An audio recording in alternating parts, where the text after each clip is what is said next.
Hello there. Welcome back to the Hollow Voice. I'm here to help you unwind tonight. If this sound helps you relax, please like the video and subscribe to the channel. Tell me, where are you watching from? And what time is it right now? Now, find a comfortable spot and let yourself unwind. In the last hour of her life, as she ran blindly through the forest that surrounded her, Amanda Connors wondered what she'd done to deserve such an awful fate. She hadn't been a perfect girl, God only knew. She'd been a rebellious spirit from her youth, growing ever more independent and angry with age. Amanda had fought her parents over almost every rule they'd laid down when she lived with them in Ann Arbor. It rarely mattered to her if they made sense or not. It was simply in her nature to fight, to squall with every ounce of energy her tiny frame could produce. Her last words to them in person before moving to Southdale had been in anger. Amanda felt bad about that. They'd reconciled on the phone, but the guilt that lay uneasily on her heart when she thought about her meek father and hand-wringing mother just wouldn't go away. She had hoped to apologize to them in person when she returned home after the coming fall semester. Maybe then they'd understand why she had to leave. Maybe then she would have found the courage to tell them how desperately she needed to live her own life. Moving to Southdale, a small unincorporated township just outside Spring Valley, had been frightening for her. It was the first time she'd ever been alone, and despite having a job from a young age, she found the idea of working for an employer she'd never met to be a little scary. Still, Angie's Diner had been the only place hiring for miles, and it was only 15 minutes away from the beautiful old country home that was renting at such an attractive price. Everything had seemed so perfect. She'd felt like the universe was inviting her to jump out into the world and make her mark. What Amanda didn't know was that the universe is a cold, cruel mistress. Like a spider, it had snared her, tricking her into thinking that she would have a future like she'd always imagined. The howling of the mob that pursued her through the thick undergrowth was proof enough of that. Muffled by the leather masks they wore, that sound was the death scream of all her hopes and dreams. Weeping in panic, she floundered blind through the dark woods, hands outstretched in front of her. "Somebody help me!" She screamed, senseless in her terror, tears and mascara running down her face in dark rivers. "Please, somebody help me!" The dreams had started as soon as she'd arrived. She was always running in them, her bare feet tearing on a dark gravel road in the middle of a field. Amanda's muscles ached as she pumped her arms, willing herself forward, her lungs burning. Her heart felt like it was about to explode in her chest. She was covered in blood and oil, completely naked. Every ounce of her was in agony, a pain so sharp it made her gasp. There were others in the field around her, each of them also in flight. They were dying, one by one, falling to pieces in the flickering light that seemed to follow her no matter how much she ran into the darkness. A thick, choking fog was roiling up from behind them. The fog brought death with it, a massive, hulking shape that tore into them with harsh, barking snarls. They were screaming as they died, one by one, until it was only Amanda left, running down that endless road. The giant in the smoke was coming for her. There was nothing she could do to stop it. It would catch her, and it would kill her. She woke weeping every time, clutching her arms around herself like a mother cradling a child. Amanda didn't understand the dreams. They were nonsense to her. She'd never seen a road like that in her life. She'd never seen such a field, with tall grass seeming to stretch on for an eternity. In order to forget the terror that came to her every night, Amanda dedicated herself to her job. Angie's Diner was the only restaurant in Southdale, and that meant she was worked to the bone every day she was there. The farmers and construction workers that stopped by were extremely courteous, quite different from the customers in the city where she'd grown up. Honey, sugar, understanding that the men who called her that meant nothing by it. She appreciated it, and the generous tips they always left her. Despite the horror that came at night, during the day, Amanda felt as though she was accepted and appreciated by the town she now called home.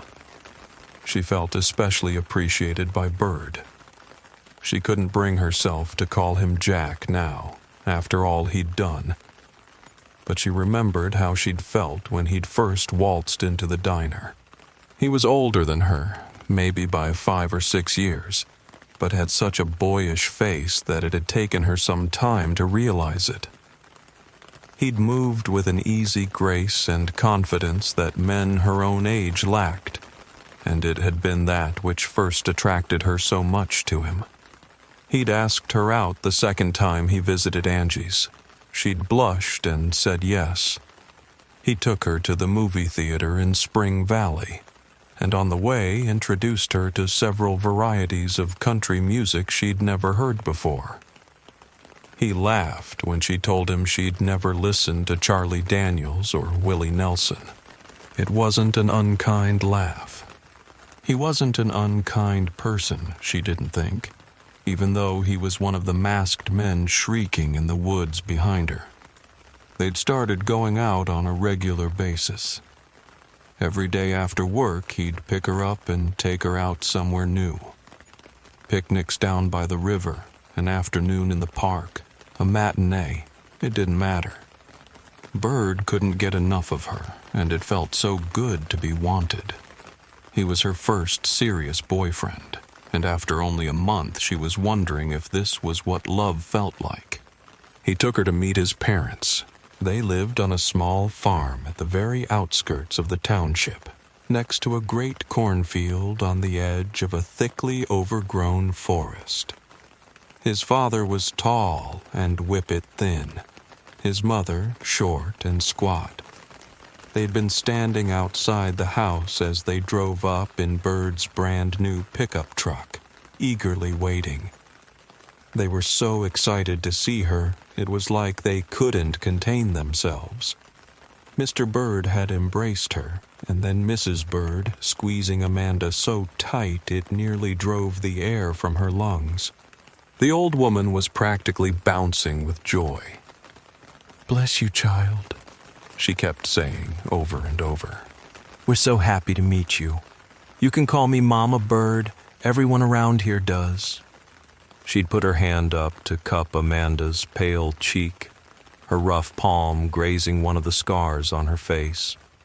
They were still visible despite the heavy makeup she wore, and usually she felt extremely self-conscious about them. Here, though, Amanda felt only acceptance.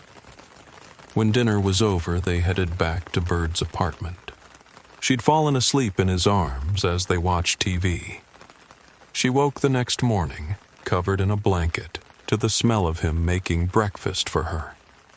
Amanda paused for a moment to get her bearings, the torn wedding dress she wore trailing behind her. She spun frantically in place, trying to catch a glimpse of a break in the trees. They were swaying in time with the too close beating of the drums, the black smoke rising from the fire in the clearing billowing high into the night sky. Beads of sweat ran down her neck and filthy arms.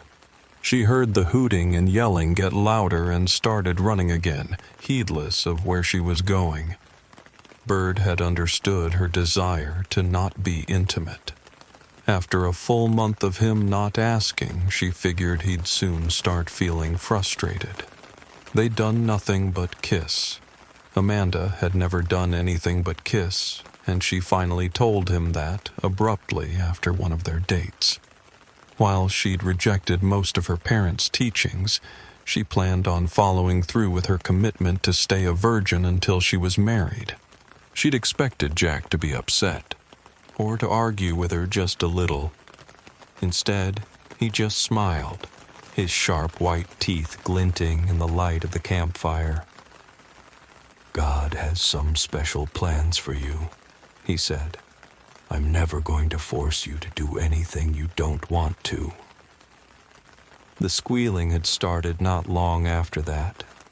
She'd heard it coming from the field outside her house one night, initially thinking nothing of it. Amanda had seen feral pigs in the area and knew that the boars would leave her alone as long as she stayed out of their way. It became slightly more disconcerting when it started coming from her basement. She'd heard it as she read on the couch, a low snuffling followed by a high-pitched whine. After a moment's deliberation, she'd called Bird, and they'd investigated together. She said she saw hoof prints in the dusty cellar, but he'd laughed, kicked at them with the toe of his boot, and said she was imagining things. Something heavy struck her from behind. She gasped, toppling forward, barely managing to catch herself. Amanda got back up, not daring to look back. It didn't matter. Powerful hands gripped her waist. She bucked wildly, lashing out with small fists. "We love you!"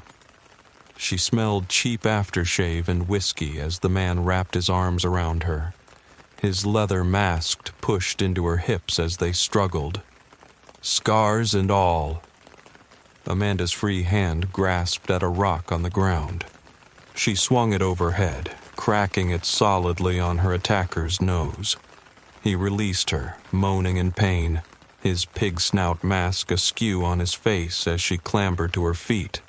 "He has such great plans for you," he blubbered, reaching up to her as she turned and fled. "He loves you so much." Amanda ignored him and kept going as fast as she could. The forest seemed to be thinning out. That was a good sign. A second later, she burst from the wood line, running headlong into the massive cornfield behind the bird's house. She pushed her way blindly through the stalks, holding her dress up with one hand, hearing it tear again and again, and not caring one bit.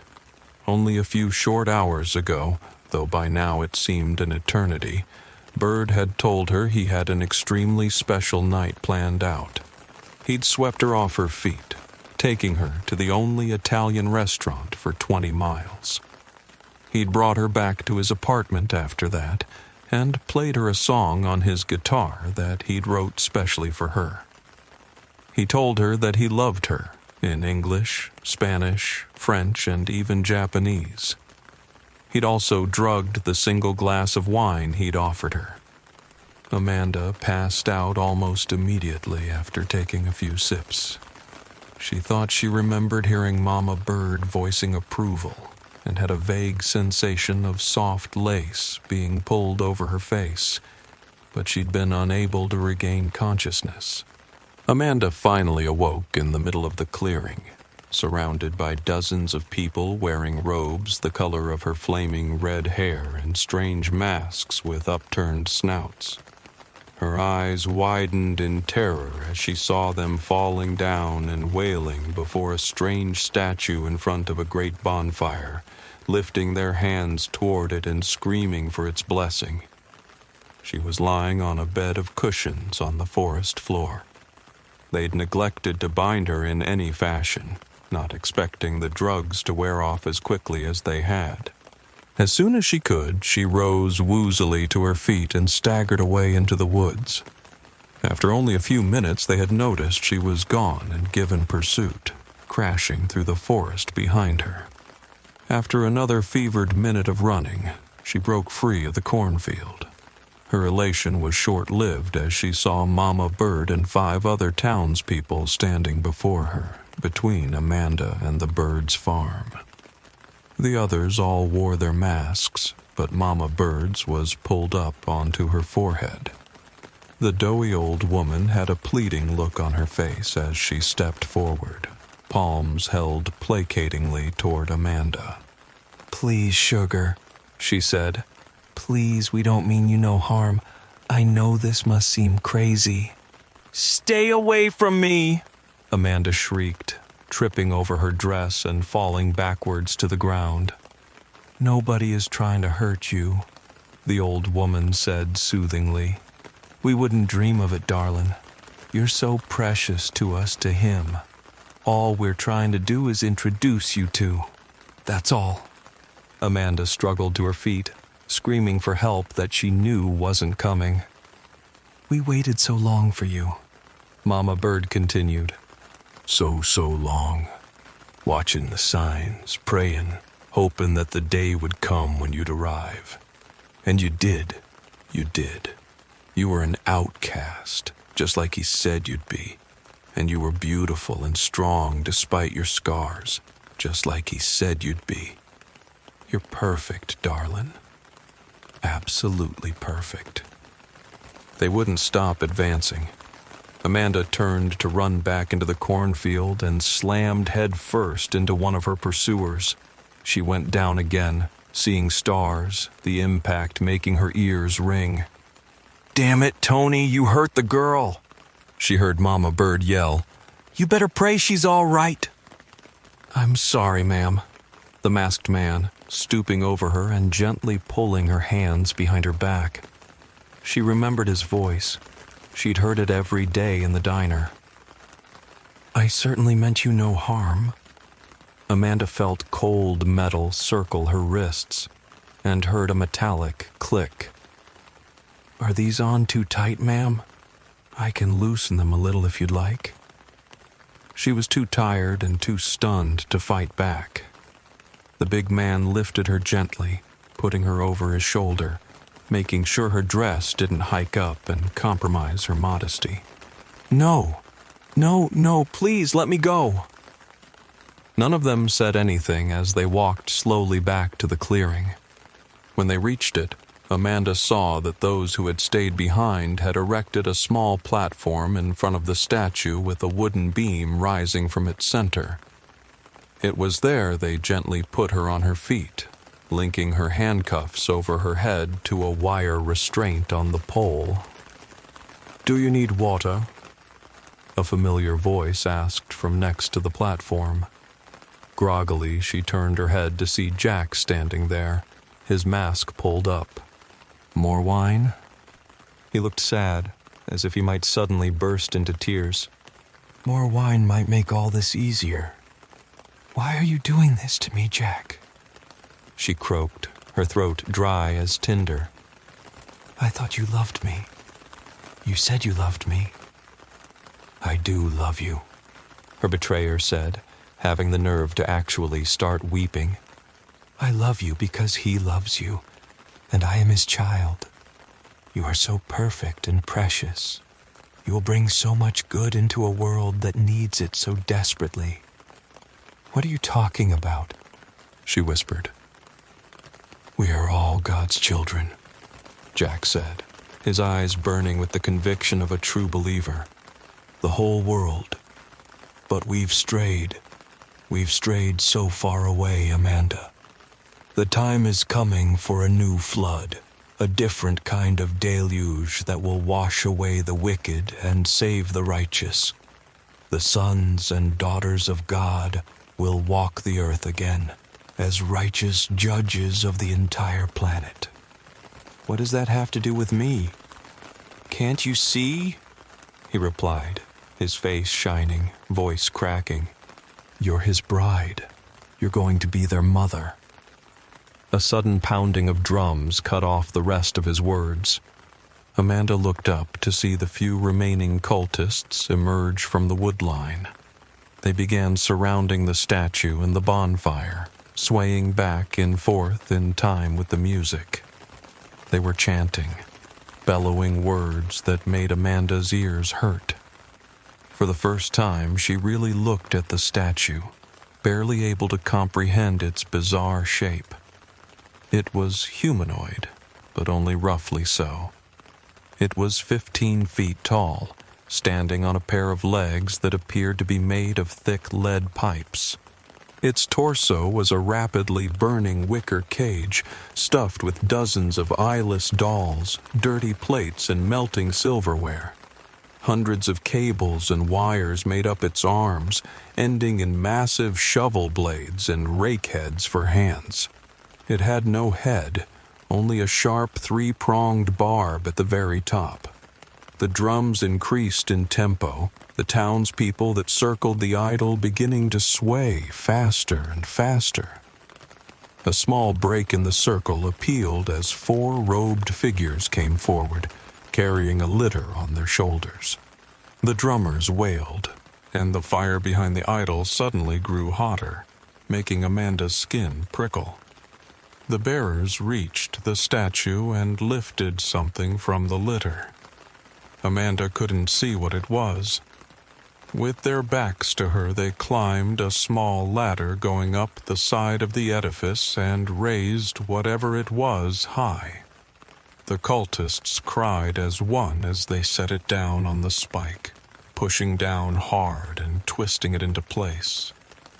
Bird was still weeping as the litter bearers climbed down. "Look," he told Amanda, her mouth open in horror. "The face of God." It was a pig's head, a massive tusked boar that looked to have been killed quite recently. Crow feathers had been painstakingly sewn into it, giving it a mane of jet-black feathers. Its wide maw was open, its teeth ripped out and replaced with rusted railroad spikes. A crown of barbed wire and rodent carcasses sat upon its head. The crest of the crown, forming a symbol that made Amanda's eyes hurt to look at, was adorned with 7 human skulls, their mouths wired open in a perpetual scream. A hush fell over the clearing. The cultists fell to their knees, their hands silently lifting towards the statue. Bird slipped away from her side, quickly taking his place among the rank of worshippers. One of the litter bearers stepped forward, standing directly before the great effigy. "We call upon thee, O Lord," he shouted, his voice unmistakably that of Bird's father. "We call upon thee to enter our sinful world and make straight our paths. We offer you the blood of non-believers and the blood of our conviction." He gestured with one hand behind him, towards where Amanda was bound. "Behold your pure bride. We pray that we find favor in thy sight, even as she has. Walk amongst us, O Lord. Bless us with the thunder of your footsteps." There was a high-pitched wail that seemed to come from all around them. Amanda screamed as a bolt of lightning tore from the sky, crashing down into the idol. Bird's father was thrown to the ground, the light so bright it left all of them blinking. Amanda saw stars, the heat from the lightning strike so intense she felt as if her face was blistering. She passed out for a moment. When she opened her eyes, blinking away the afterimage of the lightning strike, she saw something impossible happening to the idol. The lightning strike had set it completely ablaze. The fire climbed higher and higher over it, twisting around it like a snake. Amanda watched as it shuddered, creaking in a phantom wind that blew out of nowhere. The fire reached the idol's head, and the eyes of the pig blinked. The entire structure shuddered as a squealing roar tore out of its mouth, the crown of its head rattling wildly. The eyes blinked again, rolling around in their sockets. Its stout legs snapped backward, turning into the disjointed hind quarters of a ruminant. The wires around the arm seemed to tense and bulge as black, burned flesh covered the skeletal wires. Its massive claws grew longer and more slender, ending in stiletto-sharp points that curled and flexed. It stepped out of the fire, shaking bits of debris off its hulking form with another roar. Its feet were massive hooves that left smoldering prints in the dead grass, prints that looked all too familiar to Amanda.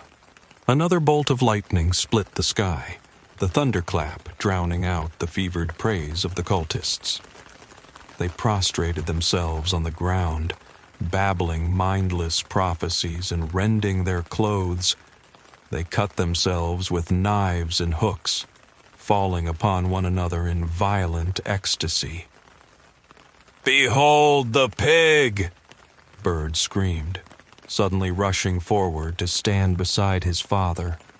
"Behold the pig that takes away the sins of the—" His words were cut short as it reached down and grasped him in a massive 8-fingered hand.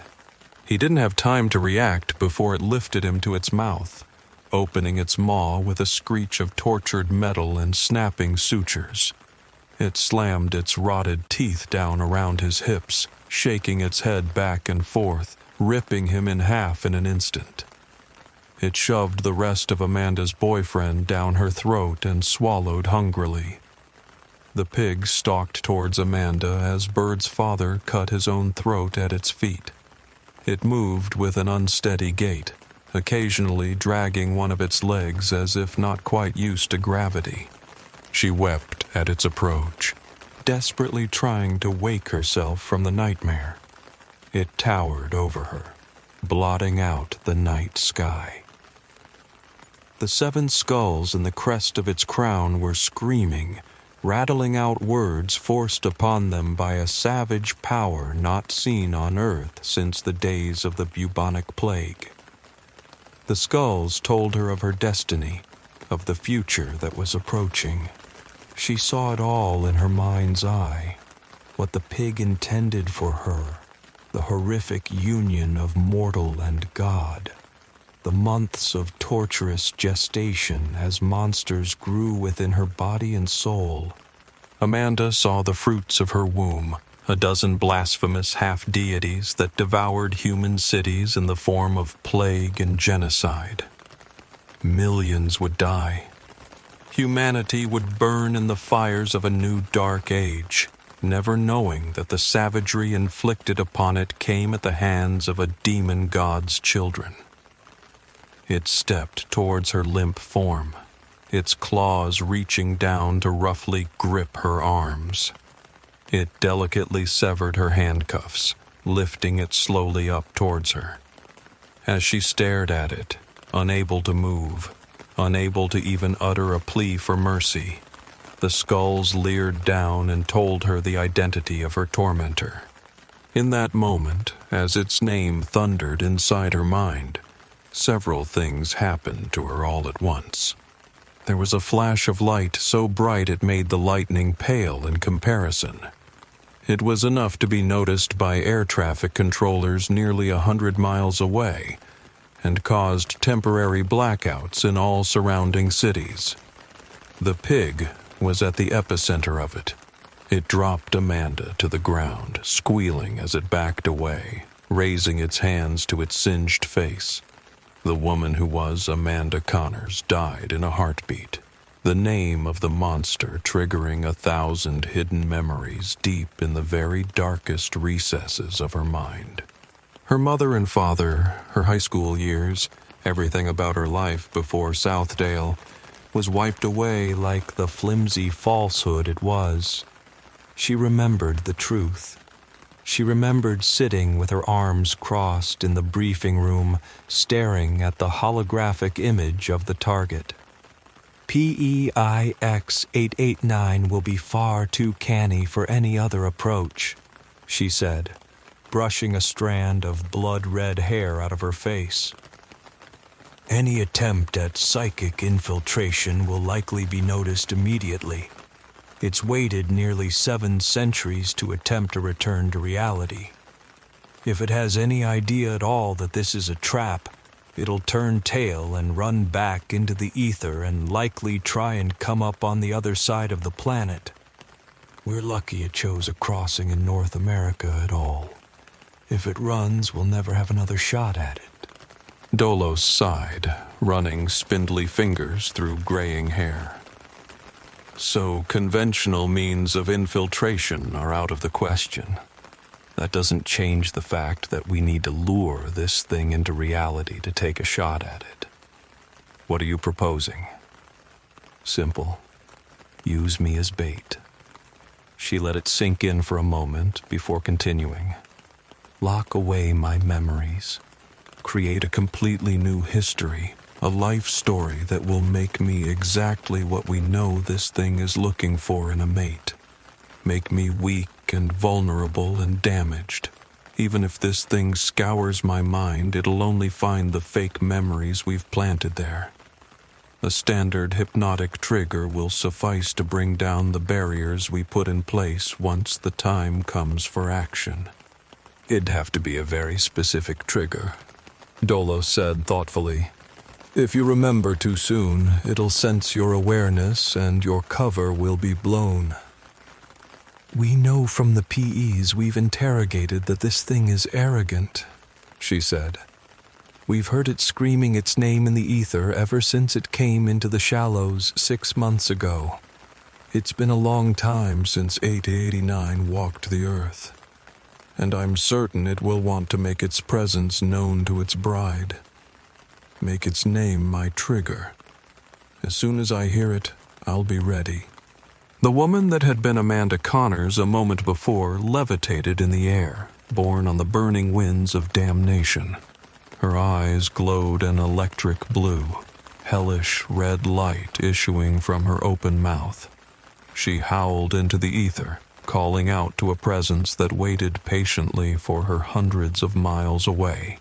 It answered her call, thundering out her name as it raced towards her via translocation. The cultists echoed its cry, gripped by the terrifying power she unleashed, wailing in agony as they tore themselves to pieces in psychic shock. Bellona! Bellona! Bellona! A hole in reality opened up behind her, a vortex into worlds only ever seen by prophets and madmen. The pig took another step back, its ancient mind racing feverishly to understand what was happening. Never before had it encountered such resistance. Never before had it seen its sacrifices rise up with such anger and power. Something massive came stomping out of the ether. A jet-black construct 5 meters tall. Its breastplate opened like a set of titanium petals. Tortured ghosts trailed from it in long, frozen tendrils, lesser spirits that had been caught in the wake of the behemoth. It stooped low, its massive arms reaching down to gracefully catch the tiny woman before it up into its chest.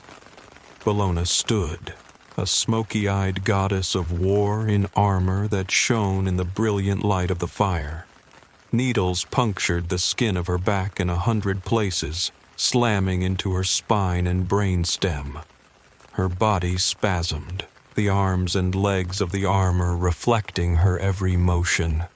The Aegis was glad to see her. She could sense it in every relay, every system scan, every tactical readout that flooded her brain.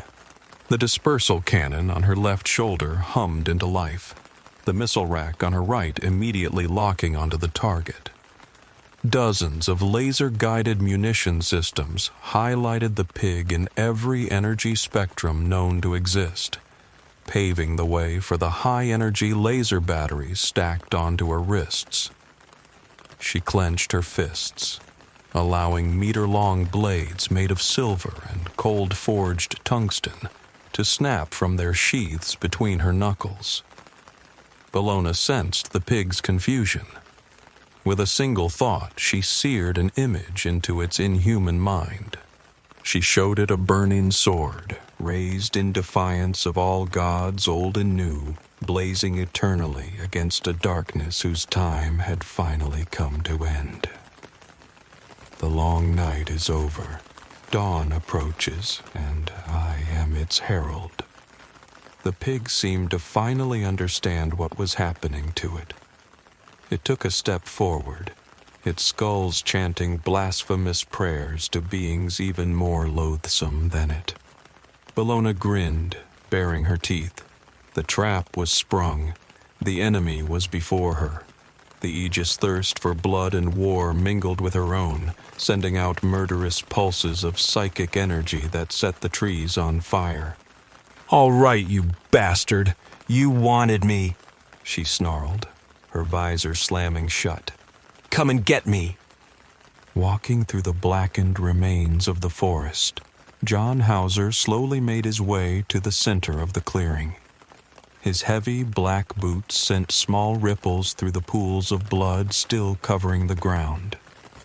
The charred remains of the trees were covered in the stuff, sticking to his hands as he pushed his way forward.